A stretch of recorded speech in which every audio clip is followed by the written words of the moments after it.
So right now I'm in River Rouge, Michigan, which is right here on Jefferson. And there's a look at Memorial Park with an American flag. And they have a tank and a helicopter here. And for a reference point, we're still technically in downriver, but if you head a little north, which is that way, you'll end up in the city of Detroit. We're in the south suburb of Detroit right now, right by the Detroit River, and we're about to go to Belanger Park, which is right on the river here in River Rouge.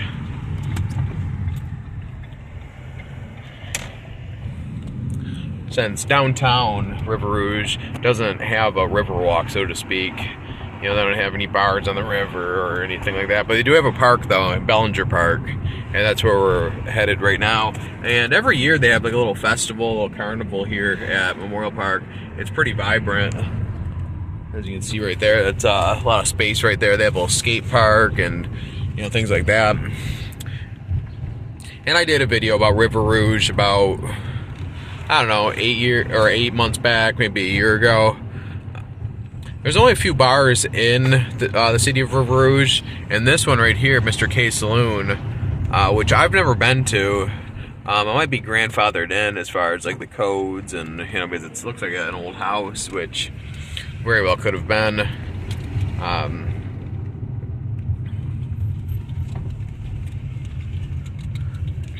So some of the houses and just the area in general, the roads, it's still kind of run down to some degree. But River Rouge has come a long way. Their football team had won the state championship the other year for high school, like 2019 or something like that, 2020, right before COVID. Now down there is an entrance to get into U.S. Steel, which is where I used to work. It's one of the entrances. I went on U.S. Steel covers Delray, Detroit, River Rouge, and the city of Ecorse, which is a little bit more south of here. Ecorse is the city south of here, and it's much like River Rouge, which is an industrial town. But we'll visit Ecorse one of these days. I did a video about the waterfront park over there, which is Dingle Park, a while back. But this is all, I believe this is all U.S. Steel, I believe. I could be wrong, but so as you can see, I mean, it's not, we're not in the nicest area, like I said.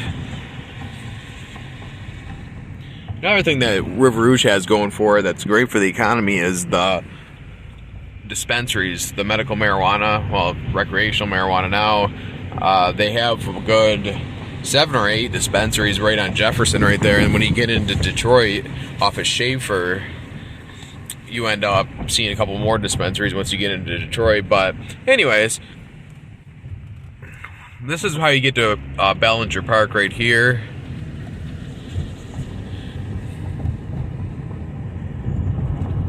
And it's somewhat of a hidden gem. It's way back here, and much like all of this area in general, they're putting a lot of money, a lot of city money, a lot of county money, and a lot of state money, I'm sure, and even perhaps international money to fix these little cities up.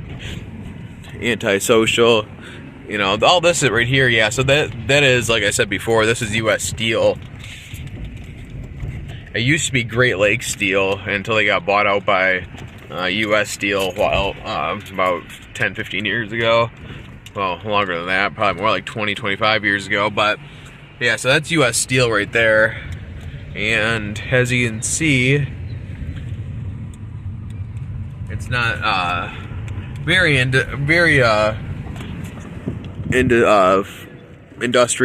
Now that's DTE there. I did not know that was there. And the road down here isn't that great either, those railroad tracks. U.S. Steel, once you get over there and to Delray, Detroit, it's even worse as far as the steel mill goes. I mean, the pollution is never good. Now, they don't make steel anymore at this facility, so they laid off a good 85% of the workers at U.S. Steel, give or take. So But anyways, a lot of stuff going on in River Rouge and Ecorse and Detroit, South Detroit. When I say South Detroit, I mean the south of downtown.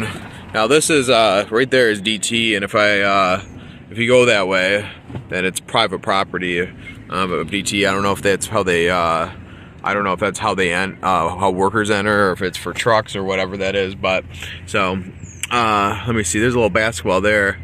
Welcome to River Rouge, home back-to-back for basketball. They've always had a good basketball team, from what I understand. I don't know what year that is. That ball seems a little old, honestly. So there's some porta potties there. So Belanger Park, fishing access site, a joint project of the city of River Rouge, DNR, Detroit Edison. So it looks like they came together to either make this park or improve this park. So they have a little pavilion over here, which is cool. The need for the porta potties, I don't know. I don't know if looks like it's closed. I think the park is technically closed, or at least that part is.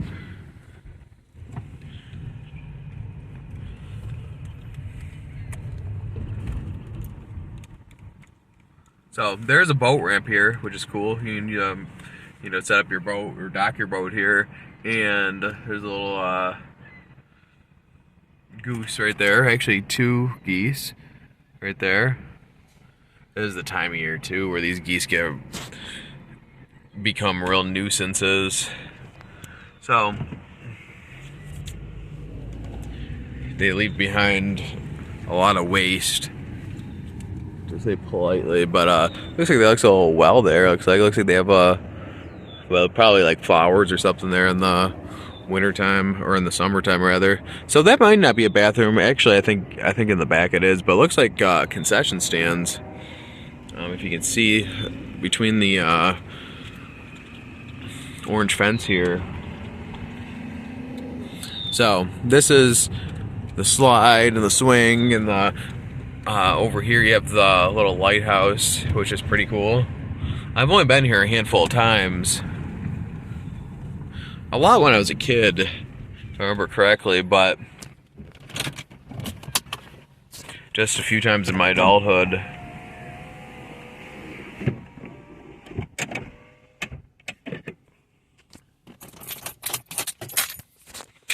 So we're gonna get out right now.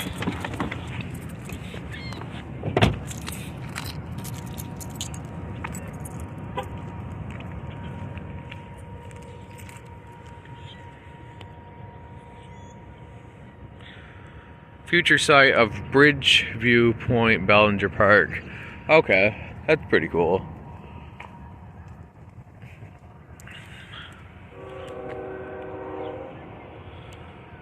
The view of the lighthouse. This is nice here. I was like, Michigan has a lot of lighthouses. I don't know if they're definitely in the top 3 or 4 as far as lighthouses. They might be even the top 1 or 2, honestly, for a number of lighthouses. In terms of the state ranking. This is the Fitz right here. Adam Fitzgerald sank in Lake Superior in 1975. The Adam Fitzgerald builder laid the Neil of Hall at Great Lakes Engineering.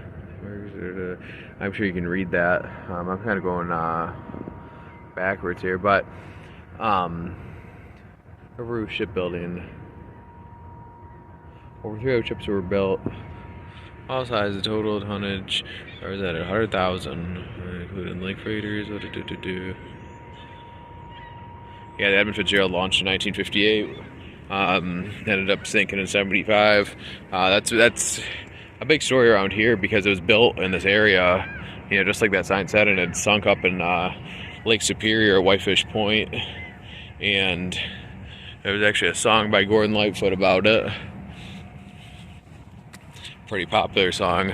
So this is Belanger Park right here in just south of Detroit on the river. Now, over there is the Gordie Howe Bridge, which is going up, and there's actually a gap left. So that's not going to be that gap. It's almost completed, this Gordie Howe Bridge, and it's going to connect to Canada right here, which is right over there. So it's an international bridge. And I believe it's going to be for trucks, you know, maybe not strictly trucks, but I do believe it's going to be for, you know,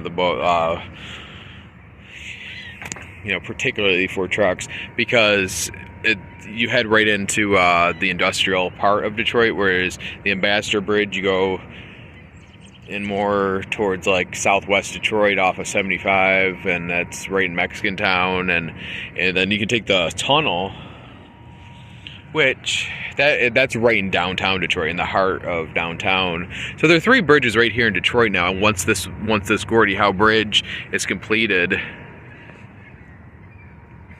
and for those of you who don't know, Gordie Howe was a famous hockey player from Canada, but played over 20 years for the Detroit Red Wings back in from 1948 to like 1972 or something like that, and one of the greatest players ever in hockey history. So good way to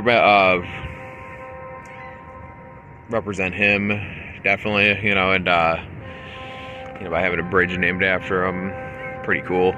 But yeah, this is so this is gonna be the Gordie Howe Bridge, and it's gonna be interesting when it opens up. I mean, you're only gonna be, from my perspective, I'm from Belanger Park, which from where I'm standing, it's only, I mean, it's a bike ride away, you know. So I mean, you know, and as you can see, the Gordie Howe Bridge is right there. So you're not far from Canada. If they do have a pedestrian bridge or not, you know, that's something I wouldn't know. But yeah, still, I mean, it's not that far away. So anyways, there's a little boat there.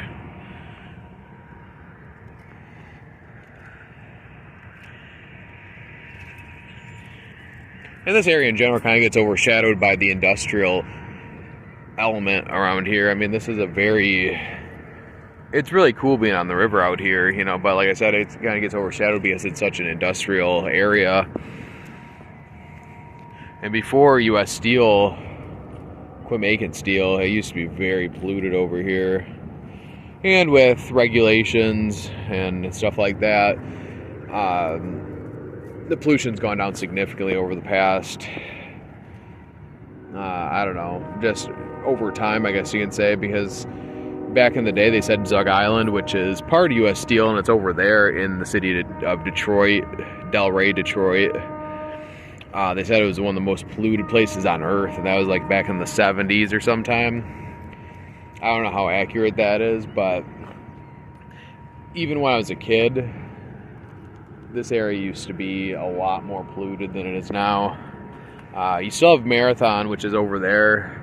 It's a little inland, more so, but it's right over there in Detroit. It's not far from here, and that still creates a lot of problems, a lot of nasty air, you know, a lot of pollution. But what are you gonna do? You know, I'm not sure how much DTE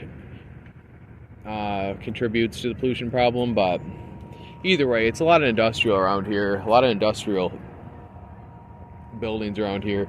And by the looks of it over there, I've never ventured off into Canada too much, but from the looks over here, it looks like more industry over there. So anyways, I did a video of Delray, Detroit about a year ago. Well, it would be like 9 months to a year ago, and talked a little about the history of Delray and how it used to be a thriving town, and now it's a ghost town. Bruges used to be quite a big city as well. A lot more bars down here, a lot more vibrant areas. I guess there used to be, from what my dad and relatives said, I mean, there used to be a lot of bars in Bruges. Now there's only 3 or 4 maybe, But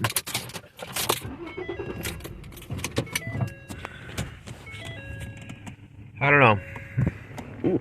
I don't know if it's bars in general. I mean, I feel like bars were a lot more popular back in the day. I feel like bars have kind of I mean, nothing beats going out to a bar, but I mean, between the food and the beer, I mean, a lot, you know, the sports and meeting people, you can do a lot of that at home or on the phone or stuff like that. So it's kind of the sad reality of society, you know. But anyways, enough of the doom and gloom.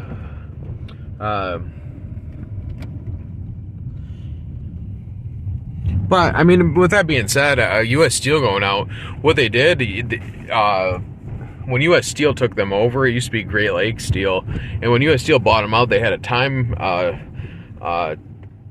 they had a punch a clock after that, which used to be more, you know, more of you know, kind of just based on merit and an honor system of of just coming in when you're supposed to type of thing. So the reason why I bring that up is because a lot of people would go to the bars, you know, and hit a lot of the food places, and you know, just and go back into work and come back out, go to the bar, you know, kind of it was really good for the bars, and you know, being that it's you know, having you have punch a clock, you know, you don't get the steady flow all the time, you know. That's kind of my theory behind it. I don't know if there's a direct correlation there, but there's a lot of other factors too. I mean, the steel mills, I mean, they don't make steel there anymore. I mean, even before, I believe this was $5 again last time, if I remember correctly. I'm kind of here after hours, but park closed at 10. But I do believe there's someone collecting money before there. But anyways,